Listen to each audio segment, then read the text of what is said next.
La colère gronde dans les rangs de l'opposition et de la société civile. Dans le nouveau texte qui encadre la tenue des prochains scrutins, elles y voient des modifications pouvant entraîner des tensions post-électorales. Parmi les dispositions visées, la suppression des enveloppes accolées.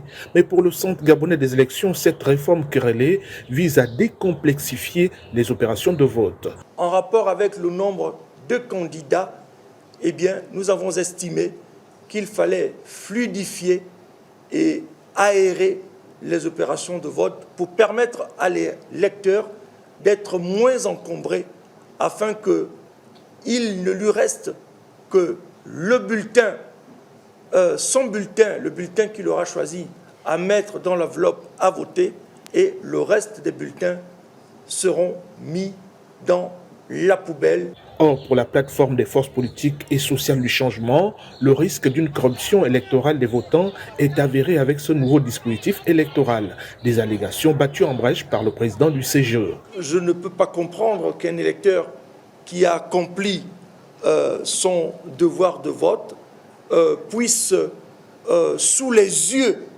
du président du bureau de vote, des deux vice-présidents et des deux assesseurs, sortir avec une panoplie de bulletins pour aller les monnayer ou alors les marchander à l'extérieur du bureau de vote.